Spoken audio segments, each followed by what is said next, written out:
Ana baru saja menempati rumah baru, alhamdulillah, masya Allah. Baik. Ana ingin menanyakan, di rumah itu atau di depan rumah tersebut kira-kira 1 meter ada sebuah kuburan milik tetangga dan tepat di arah ke arah kiblat dari rumah. Apa hukum menjalankan ibadah di rumah tersebut? Mohon penjelasannya Ustaz. Kalau kuburan itu di dalam rumah, nggak boleh. Nabi SAW melarang untuk menjadikan kuburan sebagai masjid, sebagai tempat ibadah maksudnya, nggak boleh. Tapi kalau di luar rumah, di tempatnya tetangga di luar sana lain, bukan di tempat kita. Kalau dalam pagar kita minta pindahin, kuburan jenazah harus dimasukkan ke kuburan muslimin. Itu sunnah Nabi SAW. Nabi SAW tidak pernah menyuruh para sahabat membolehkan mereka kubur di rumah masing-masing. Kalau nabi-nabi beda, karena kata Nabi SAW semua nabi-nabi dikubur di tempat mereka wafat. Memang hukum syariatnya begitu, makanya Nabi SAW dikubur di kamarnya Aisyah, gitu kan. Kalau masalah Abu Bakar sama Umar ini memang permintaan khusus yang diminta oleh Abu Bakar tentunya, kan? Maka dikubur dari situ. Begitu juga Umar meminta izin dengan Aisyah pada saat itu sebagai pemilik rumah. Maka karena ada kuburan Nabi SAW diminta pada saat itu, dan tidak ada sahabat yang memungkirinya masalah itu. Kita cukupkan dengan masalah apa yang sahabat sepakati ijma'nya. Tapi umumnya para sahabat dikubur di kuburan di Baqi, dan tidak ada mereka yang kubur di rumahnya. Sampai sekarang Madinah itu dulu rumahnya para sahabat semua kan, tidak ada yang punya kuburan dalam rumah gitu. Makanya semestinya jangan dilakukan dulu.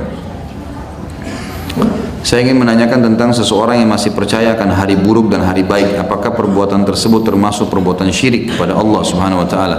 Bukan syirik, tapi dosa besar. Karena kata Nabi SAW, Allah berfirman dalam hadis Bukhari, La tasubbud dahr, kata Allah, fa inni dahr. Jangan kalian caci maki waktu, karena aku pencipta waktu itu.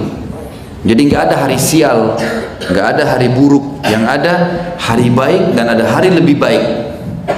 Hari lebih baik Jumat, gitu kan? Hari yang lainnya baik semua. Emang sudah begitu hukumnya. Jadi nggak ada yang dianggap hari sial itu tidak benar. Tolong jelaskan makna hadis Allah menjamin 9 dari 10 pintu rezeki dengan berdagang. Karena hadis ini sering dijadikan salah satu bahan motivasi untuk berwirausaha. Yang benar, dihasankan oleh para ulama masalah itu. Hadisnya jelas, masyhur masalah. Bahwasanya Allah SWT membuka 9 pintu rezeki, gitu kan?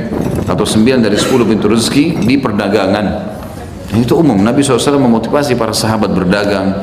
Bahkan kita sudah tahu ada hukum jual beli dalam Islam, bab khusus, banyak hadisnya. Di buku kita ini nanti kita pelajari bab-bab akhir itu, nanti ada bab jual beli macam-macam, hukum khiyar, hukum produk yang halal, sistemnya segala macam. Ini akan masuk nanti, ada bab khusus panjang lebar masalah jual beli, dan kita tahu dalam buku-buku fikih masalah itu. Jadi memang itu dianjurkan.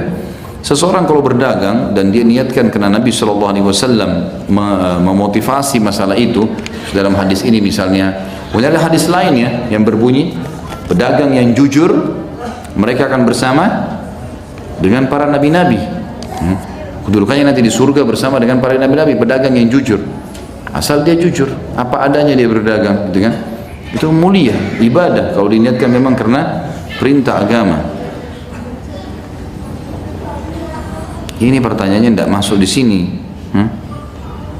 Menanyakan bagaimana Ustadz membuka pertama restoran Ajwad. Apakah membina relasi terlebih dahulu? Saya jalankan lillahi ta'ala, buka, jalan, gitu kan? Itu ceritanya panjang kalau mau diceritain. Keluarga saya terkena dampak riba dan baru tahu hukum riba belum lama ini, yaitu uang pensiunnya terpaksa dipotong oleh hutang riba di bank sampai 2019. Saya sudah berusaha cari jalan keluar, tapi angka yang harus dilunasi sebesar 190 juta. Belum dendanya. Apakah jika menunggu waktu hutang selesai di tahun 2019 dibolehkan? Kalau tidak ada kemampuan dan sudah taubat, tidak membuka lagi pintu riba baru, maka insya Allah masuk dalam Al-Baqarah 275. Setiap masalah riba antum baca di Al-Baqarah 275. Nanti akan punya jawaban di situ. Asal dia sudah taubat nasuha, punya KPR, sudah terlanjur berjalan 5 tahun, 10 tahun, dia taubat baru tahu riba. Maka sekarang dia kalau bisa lunasi alhamdulillah, kalau tidak bisa maka dia tutup pintu riba baru, tidak ada lagi, tapi ini dilunasi semampunya walaupun ada bunganya. Tapi dia sudah taubat, insya Allah ini sudah masuk orang yang tidak kena riba lagi. Saya seorang akuntan di perusahaan jasa akuntan. Seluruh perusahaan termasuk ban konvensional di dalamnya. Sebelum laporan keuangan perusahaan-perusahaan diterbitkan di Bursa Efek, laporan keuangannya harus diperiksa oleh perusahaan saya bekerja. Kebetulan saya ditempatkan di divisi yang memeriksa laporan keuangan bank konvensional dan saya tidak bisa memilih untuk pindah ke divisi lain. Apakah saya termasuk terlibat dalam riba dan apakah itu termasuk subhat? Kalau syubhat pasti, kalau syubhat, jadi kan. Tapi kalau perusahaan antum masih memiliki banyak selain bank konvensional yang dikerja, gitu kan, maka hindari divisinya tadi. Kalau tidak bisa, jangan dipaksain, jangan dipaksakan, jangan takut pindah dari tempat situ, cari tempat kerja lain. Jadi teman-teman sudah pernah saya bahasakan, kalau antum bertanya kepada seorang dai tentang masalah hukum, saya bekerja di sebuah tempat, antum harus keluar dulu dari tempat itu, cari jalan aja. Kalau dikasih solusi keluar, jangan tinggal di situ, karena semua dai itu lagi pegang selang air.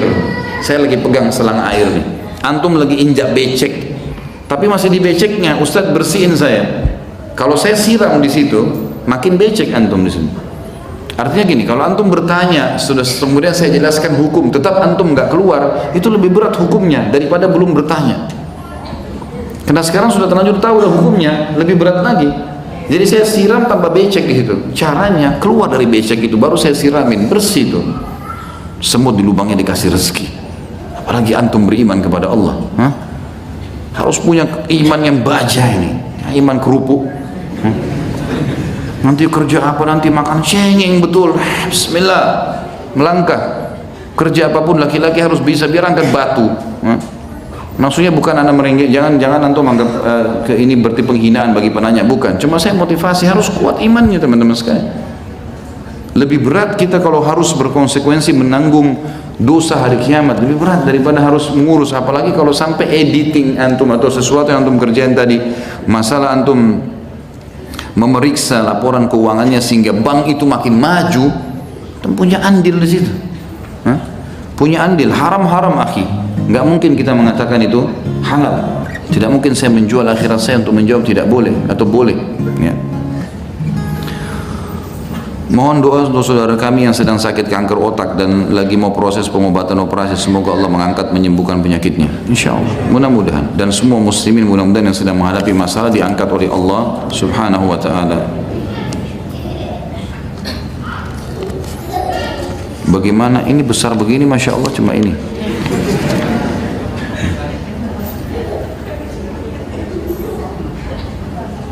Ini khurafat ini. Yang mau dibaca yang mana? Yang di dalam atau yang di luar?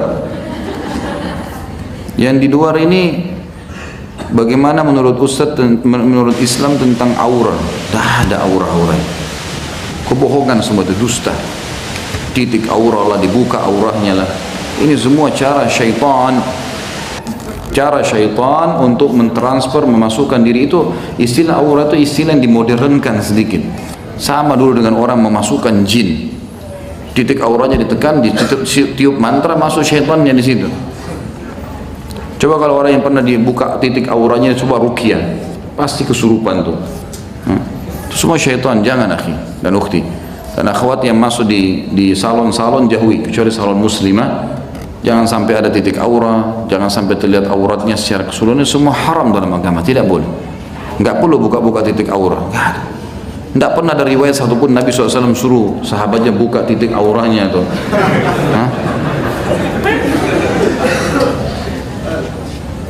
apakah kewajiban untuk taat pada seorang ibu yang tidak pernah sholat, suka caci maki anak, fitnah, suka marah yang keluar batas seperti dalam pengaruh jin sehingga dalam kesehariannya terbawa dalam tutur kata dan perilaku? Apakah masih wajib taat? Tentu saja wajib taat. Dalam keadaan kafir pun wajib taat, tetapi taat pada hal-hal yang bukan berbau maksiat. Kan yang penting titahnya. Kalau titahnya adalah titahkan sesuatu yang haram, jangan diikuti. Caci makinya sabar. Antum sabar dalam menghadapi, gitu kan?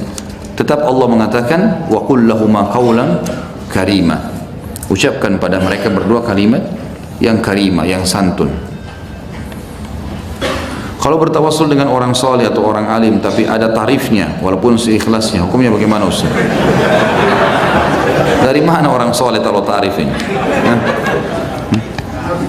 Dah benar ini. Mustahil ada, salah, khata. Salah besar. Ya. Ini nggak boleh. Tidak perlu akhi. Makanya saya bilang antum yang berusaha sendiri. Ini orang alim dari mana nih? Dia taruh tarif ya. Saya berdoa 15 menit sekian juta gitu. La ilaha illallah. Apakah ada hadis yang sahih jika kita membaca surah As-Sajdah harus sujud? Dan apakah ada surah lain selain As-Sajdah? Tentu saja. Sunnah Nabi SAW. Nabi SAW sering membaca di hari subuh hari Jumat. Dan beliau sujud. Gitu kan? Dan ada bab khusus namanya sujud tilawah. Banyak hadis yang menjelaskan kalau membaca ayat-ayat sujud tilawah maka Nabi SAW sujud. Nah, itu sudah masyhur dalam riwayat-riwayat yang sahih. Kalau tidak salah ada buku terbitan pustaka Ibnu Umar itu judulnya 3 sujud. Di antaranya sujud syukur, sujud tilawah, sujud sahwi. Itu dirincikan semua tentang tata caranya, dalil-dalilnya. Itu antum beli, mungkin 10.000 rupiah lah harganya. Tiga sujud judulnya kalau tidak salah. Apakah ada hadis tentang wajibnya kita menghadiri undangan? Bagaimana jika kita diundang ke pesta pernikahan yang tidak syar'i? Bolehkah kita hadir? Banyak hadis. Di antaranya hadis Bukhari Muslim. Hak Muslim terhadap Muslim adalah salah satunya menghadiri undangannya. Dan ada bahasan kita nanti di sini di bab adab itu. Ada adab ukhuwah dalam Islam. Adab persaudaraan nanti akan ada.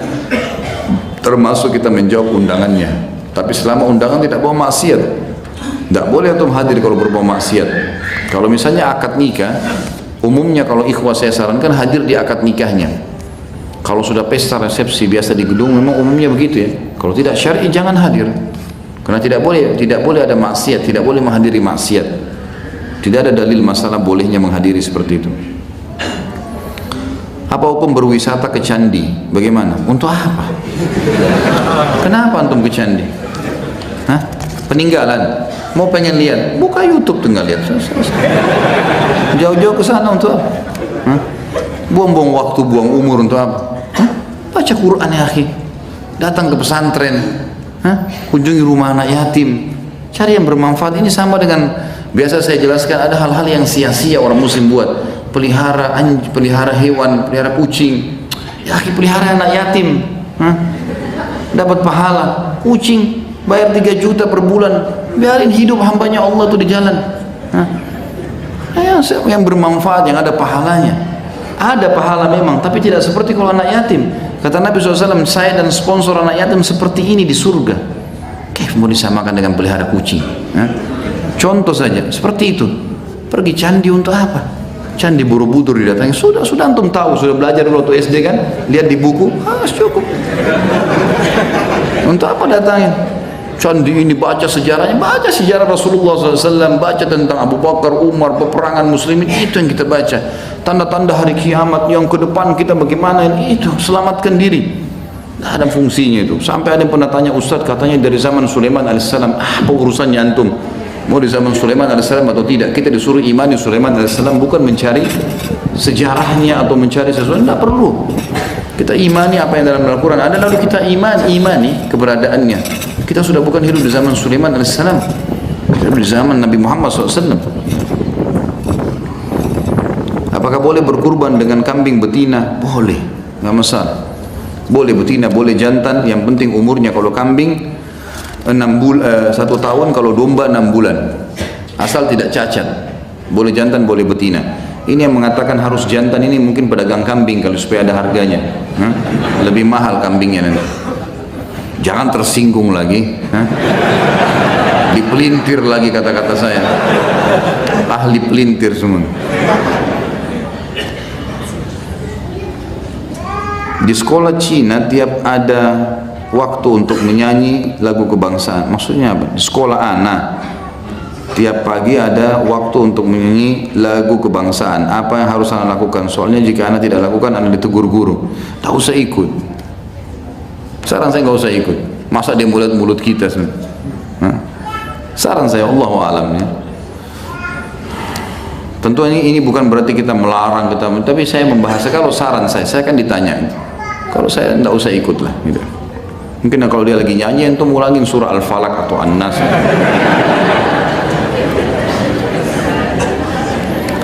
Lingkungan Anda kalau ada bayi baru lahir suka dipakaikan bawang putih kering dengan peniti.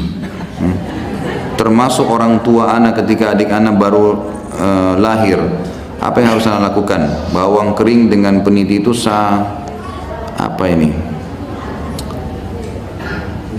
sering diikuti dengan kepercayaan, tapi ada kepercayaan tidak boleh, tidak ada hubungannya bawang putih sama bayi lahir apa segala. Bawang putih goreng, masak, ada hubungannya, macam-macam saja. Semoga Allah kasih hidayah. Jadi tidak boleh, akhi. Berikan nasihat ke orang tua antum, sampaikan baik-baik. Ini kita muslim, punya agama. Ini ada panduannya enggak? Gitu. Ada sesuatu enggak yang bisa kita lakukan? Oh, ini keyakinan orang tua, tapi apa hubungannya bawang putih dikasih peniti dengan bayi ini? Apa hubungannya? Bisa menyelamatkan dari syaitan, baik. Ada kan ini, lihatkan buku tentang ruqyah. Ini ada cara, ini doanya diajarkan. Kita sampaikan apa adanya. Jangan diikuti, jangan diturun-temurun itu. Ini tulisannya sama semua ini, satu orang rupanya.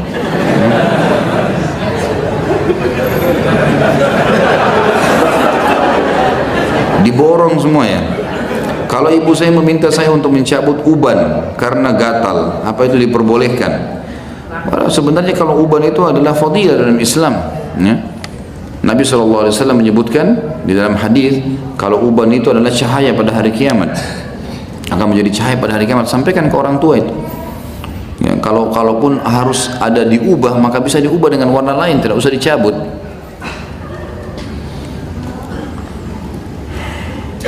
Baik, ini mirip semuanya. Kita pindah ke yang lain.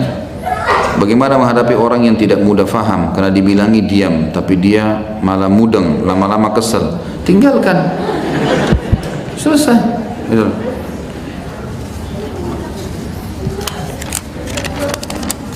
Kalau sudah dijelaskan kepada seseorang, teman-teman sekalian, dan dia tidak mau faham atau tidak bisa faham, kita nggak punya kewajiban, karena ingkar mungkar dan amar ma'ruf yang wajib yang pertama saja.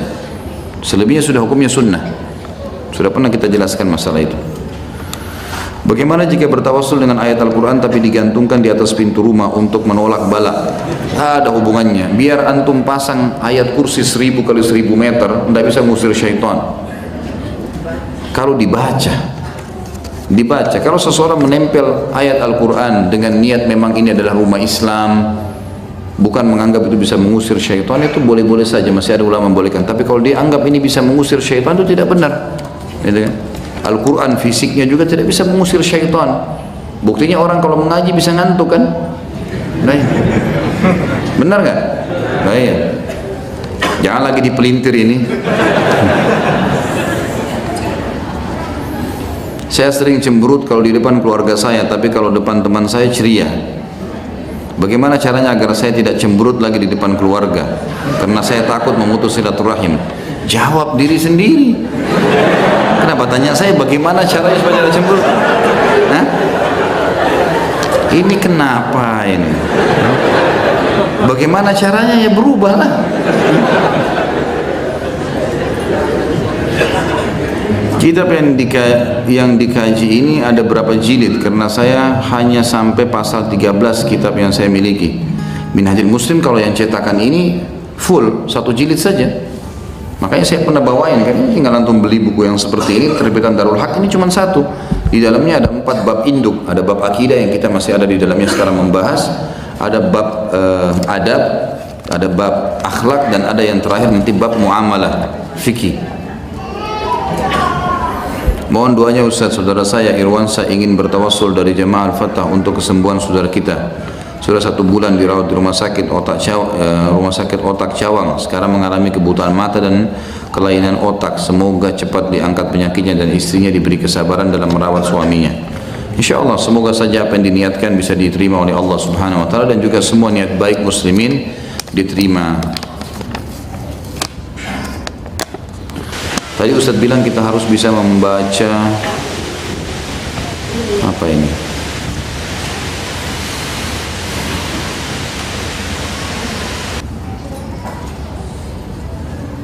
Allah, ma'adri.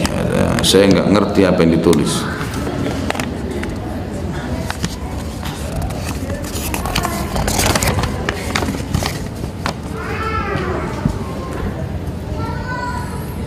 Saya ingin bertanya tentang masalah perzinahan. Saya punya saudara yang telah melakukan perbuatan zina. Semoga Allah Azza wa Jalla mengampuninya. Katakan P pria dan W wanita, keduanya ini berzina. P P dan W berzina lalu perbuatan itu diketahui oleh orang tuanya lantaran W hamil di luar nikah. Apakah boleh menikahkan P sama W ini dalam keadaan hamil, dan apakah menikahkan P dan W ini dalam keadaan sudah apakah boleh menikahkan P dan W dalam keadaan sudah melahirkan? Karena pada saat W hamil orang tuanya melarang menikahkan anaknya hingga anak itu lahir. Jadi bagaimana hukumnya yang sebenarnya Ustaz? Pada saat hamilkah atau anak itu sudah lahir kemudian menikah? Tentu pendapat yang paling kuat, jumhur ulama mengatakan tidak boleh wanita hamil menikah, tidak boleh. Karena Nabi SAW menemukan wanita-wanita yang hamil justru disuruh meletakkan hamilnya, dan beliau bersabda, janganlah seseorang menimpahkan spermanya pada sperma saudaranya. Baik, dia pemilik sperma kok Ustaz? Iya, sperma yang dilakukan dalam perzinahan statusnya tetap dianggap sperma asing, walaupun pelakunya nanti dia nikah, dia letakkan spermanya lagi. Ini dianggap sperma sah yang benar, yang sah. Ini sperma yang tidak sah, walaupun dia pemilik sperma. Kan gitu. Karena ini dalam keadaan zina, dalam keadaan haram. Ini masuk dalam sabda Nabi SAW, jangan seseorang dari kalian meletakkan sperma di atas sperma saudaranya, maksudnya yang halal dan haram. Ini masuk di dalamnya.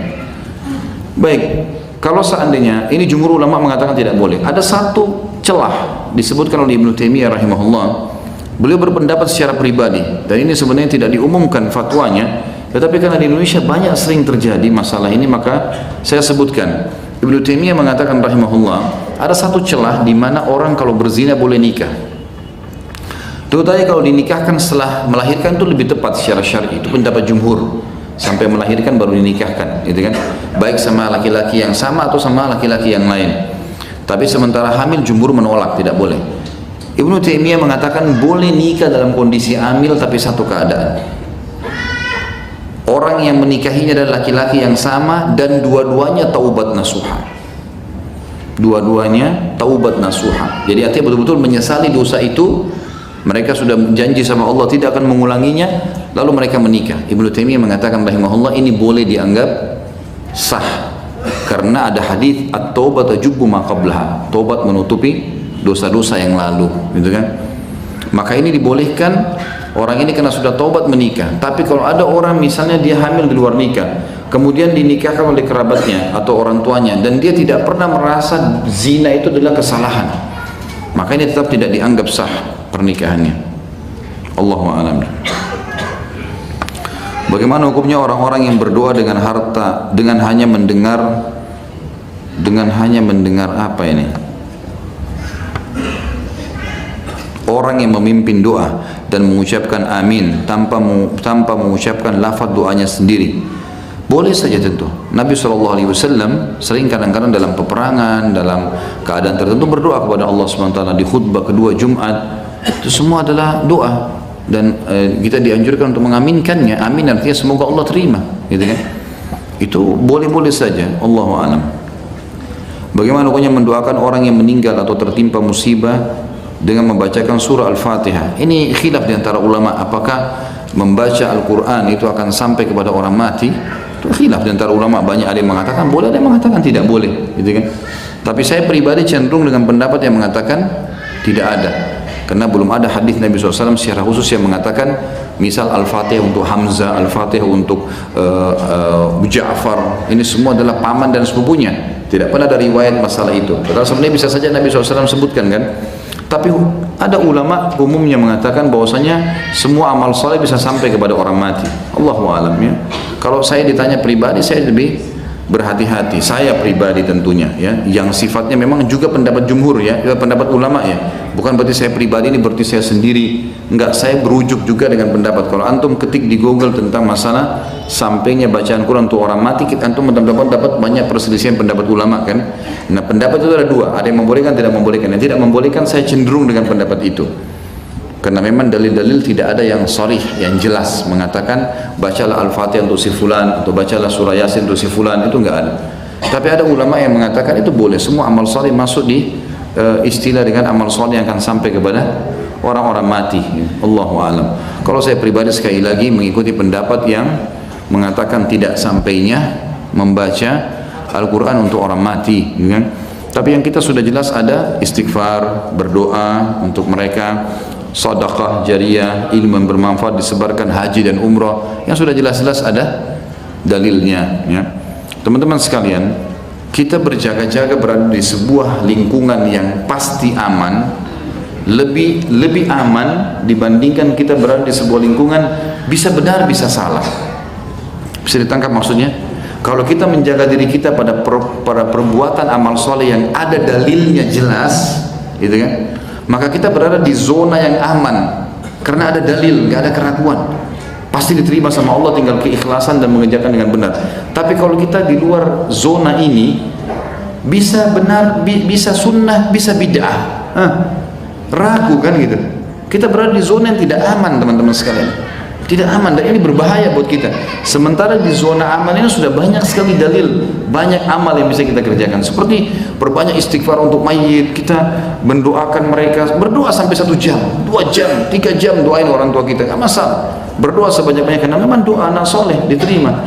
Istighfar untuk dia, bersedekah buat dia setiap hari, setiap saat, gitu kan. Kita haji dan umrah, sebarkan ilmu bermanfaat dari dia yang jelas di zona aman. Udah, kirim sebanyak mungkin, gitu kan. Di zona yang tidak aman, yang belum jelas dalilnya, ini bisa benar bisa salah, karena tidak selamanya niat baik itu bisa diterima, kan harus seperti yang Allah inginkan. Allah kan sudah sempurnakan agamanya. Jangan lagi teman-teman yang sedang diingatkan masalah ini tersinggung. Enggak, ini yang suka buat yang dianggap bid'ah ini, fadhal, buat deh kalau mau, gitu. Karena kalau diingatkan tidak mau dengar, ya sudah, itu hak antum, silahkan saja. Jangan dianggap oh ini berarti dilarang, ya sudah. Tapi jangan juga larang kami mengatakan ini adalah salah, ya. Ini zona amannya ini loh, supaya masing-masing saling menghormati. Kalau memang tetap mau lakukannya, silahkan. Seperti bahasa saya, teman-teman, sebagai penutup, setiap orang di muka bumi ini seperti belanja di supermarket, bisa pilih barang apa saja, tapi lewat kasir, ada tanggung jawabnya. Apalagi kalau sampai instruksikan orang mengerjakan tanpa ada dalil yang jelas, konsekuensinya berat, kan gitu. Lebih baik kita di zona aman, ini kerjain, ini hadisnya, ini ayatnya, pasti, ya. Itu aja kita sibukin diri. Bukankah itu lebih aman? Lebih aman, lebih baik.